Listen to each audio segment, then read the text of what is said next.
Let's start the topic of meaning and definition of accounting. Meaning அக்கௌண்டிங்கிறது ஒரு systematic ப்ராசஸ்ன்றாங்க. ஏன்னா ஒரு ஒரு பிஸ்னஸ் ஆர்கனைசேஷனில் நடக்கிற ட்ரான்சாக்ஷன், ஏன்னா பிஸ்னஸ் என்ன ஆகும், நான் ரெக்கரன்ஸ் பிஸ்னஸ் கண்டினியூஸாக ரன் ஆகிட்டே இருக்கும். அப்போது அந்த அக்கௌண்டிங் ப்ராசஸ், அப்போ பிஸ்னஸ் நடக்கிறது என்ன பண்ணும், திருப்பி ஃபைனான்ஷியல் ட்ரான்சாக்ஷன் அக்கர் ஆகிட்டே இருக்கும். அதை நம்ம என்ன பண்ணிப்போம், ப்ராசஸ் பண்ணிகிட்டே இருப்போம் சிஸ்டமேட்டிக்காக. அதனால் என்ன சொல்கிறாங்கன்னா, accounting is the systematic process of identifying. First அந்த ஃபைனான்ஷியல் ட்ரான்சாக்ஷனை ஐடென்டிஃபை பண்ணணும், மெஷர் பண்ணணும், அது என்ன எவ்வளோ அளவுன்னு, அப்புறம் ரெக்கார்ட் பண்ணணுன்றாங்க. ப்ராப்பராக ரெக்கார்ட் பண்ணதுக்கப்புறம் கிளாஸிஃபை பண்ணணும்னு சொல்கிறாங்க. கிளாஸிஃபை பண்ணி ஓவரால் சம்மரைஸ் பண்ணி இன்டர்ப்ரெட் ப்ரெசண்ட்டு முன்னைக்கும் இப்போ எப்படி இருக்குது இன்டர்ப்ரெட் பண்ணி அண்ட் கம்யூனிகேட்டிங் ஃபைனான்ஷியல் இன்ஃபர்மேஷன் அதை எல்லாருக்கும் என்ன பண்ணணும்னா தெரிவிக்கணும் அப்படின்றாங்க. ஐடென்டிஃபை பண்ணணும், மெஷர் பண்ணணும், ரெக்கார்டிங் பண்ணணும், கிளாஸிஃபை பண்ணணும், சம்மரைசிங் பண்ணணும், தென் இன்டர்ப்ரெட்டிங் அண்ட் கம்யூனிகேட்டிங் ஃபைனான்ஷியல் இன்ஃபர்மேஷன். ஏன்னா ஒரு அக்கௌண்டிங் ப்ரிப்பேர் பண்ணுறது என்னென்னா, ஃபைனான்ஷியல் இன்ஃபர்மேஷன் என்ன பண்ணணும், யார் யார் இன்ட்ரெஸ்டட் யூஸர் இருக்காங்களோ அவங்களுக்கு எல்லாம் தெரிவிக்கணும், கம்யூனிகேட் பண்ணணும். அதுக்காண்டி தான். தென் அக்கௌண்டிங் யூஸ் என்ன மாதிரியான இன்ஃபர்மேஷனா, ரிசோர்ஸஸ் அவைலபிள், என்னென்ன அவைலபிள் ஃபைனான்ஷியல் ரிசோர்ஸஸ் இருக்கோ அதை பேஸ் பண்ணி தான் என்ன இருக்கும், அக்கௌண்டிங் இன்ஃபர்மேஷன் இருக்கும்ன்றாங்க. Then how the available resource have been employed, அந்த ரிசோர்ஸஸை வச்சு எப்படி நெக்ஸ்ட்டு அதை எம்ப்ளாய் பண்ணலாம்.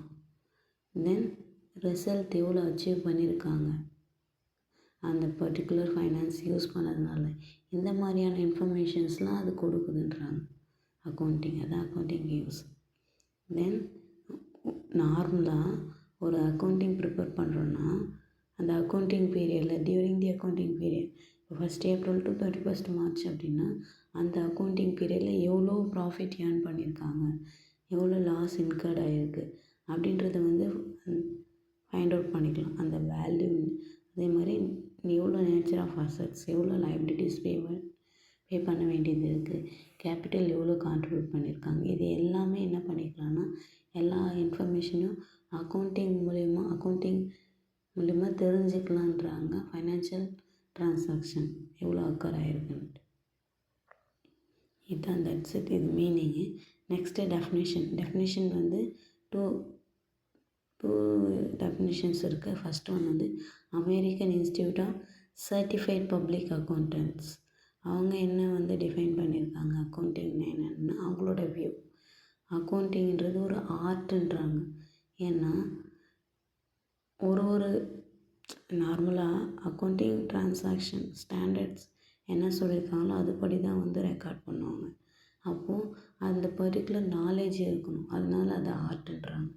Art of recording, classifying, summarizing in a significant manner and in terms of money transaction and events which are in part at least of a financial character and interpreting the result thereof.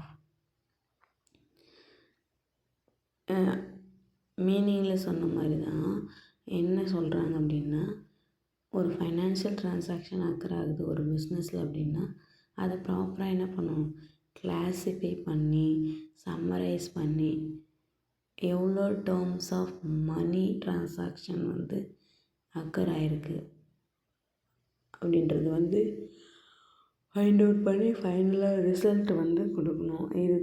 இது மாதிரி பண்ணுறது பேர் தான் accounting அப்படின்னு சொல்கிறாங்க. Then second definition, American accounting association, இவங்களோட view என்னென்னா, அக்கௌண்டிங்கிறது the process of identifying, measuring, communicating economic information to form it informed judgment and decision by users of information சொல்கிறாங்க.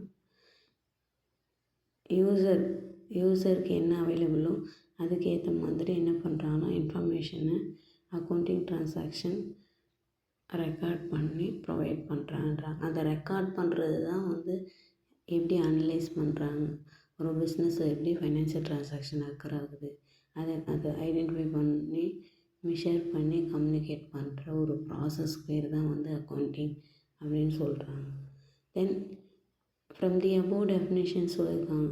டெஃபினேஷன்ஸில் என்ன மாதிரியான வந்து வியூஸ் இருக்குது, அதிலிருந்து இது ஒரு கொடுத்துருக்காங்க. காமனாக அக்கௌண்டிங்கிறது வந்து ஒரு ஆர்ட்டு தான். ஏன்னா அது இப்போது எல்லாருமே வந்து என்ன பண்ண முடியாது, அக்கௌண்டிங் ட்ரான்சாக்ஷனை ரெக்கார்ட் பண்ணலாம். ஆனால் வந்து அது ப்ராப்பராக வந்து ஒரு எவிடென்ஸாக இருக்காது. ஆனால் அதுக்குன்னு எக்ஸ்பர்டைஸ்டு ஸ்கில்ஸ் ஆஃப் அக்கௌண்ட் நாலேஜ் இருக்கணுன்றாங்க. அதுதான் வந்து எல்லாருமே வந்து அக்செப்ட் பண்ணிப்பாங்க, அதுவும் ப்ராப்பர் எவிடென்ஸாக இருக்கும். தென் ட்ரான்சாக்ஷன் ஆர் ஈவெண்ட்ஸ் ஒன்லி. ஒரு பிஸ்னஸில் வந்து அக்கௌண்டிங்கில் என்ன மாதிரியான ட்ரான்சாக்ஷன் மட்டும் தான் ரெக்கார்ட் பண்ணுவாங்க. பிஸ்னஸில் நடக்குதுன்னா only money terms, monetary terms, money ரிலேட்டடான ட்ரான்சாக்ஷன் மட்டும்தான் ரெக்கார்ட் பண்ணுவோம். நான் மானிட்டரி ட்ரான்சாக்ஷன், இப்போ ஃபார் எக்ஸாம்பிள் ஒரு ஸ்ட்ரைக் நடக்குது அப்படின்னா அந்த ஸ்ட்ரைக்கு வந்து ரெக்கார்ட் பண்ண மாட்டாங்க. எவ்வளோ பேர் அதுக்கு எவ்வளோ அமௌண்ட்டு ஸ்பெண்ட் பண்ணணும்னா ரெக்கார்ட் பண்ணும். தென் தேர்ட் வந்து அதுதான் அக்கௌண்டிங்கிறது வந்து ப்ராசஸ், அதுதான் ஆகிட்ருக்கும், அக்கர் ஆகிட்டே இருக்கும். ஃபைனான்ஷியல் ட்ரான்சாக்ஷன் ஒரு பிஸ்னஸில் வந்துகிட்டே இருக்கும், நடந்துகிட்டே இருக்கும். எவ்வளோலாம் அக்கர் ஆகுதோ அதை என்ன பண்ணுவோம், ப்ராசஸ் பண்ணிகிட்டே இருப்பாங்க, ரெக்கார்ட் பண்ணி கிளாஸிஃபை பண்ணி சம்மரைஸ் பண்ணி லாஸ்ட்டாக வந்து என்ன பண்ணுவாங்க, இன்டர்பிரட் பண்ணி ரிசல்ட் ப்ரொவைட் பண்ணுவாங்க. அந்த ரிசல்ட் என்ன பண்ணுவாங்கன்னா 4th பாயிண்டில் அனலைஸ் பண்ணி பண்ணுறாங்க. கம்யூனிகேட்டட் பர்சன்ஸ், யாரெல்லாம் இன்ட்ரெஸ்டட் யூசர் இருக்காங்களோ அவங்களுக்கெல்லாம் ப்ரொவைட் பண்ணுவாங்க.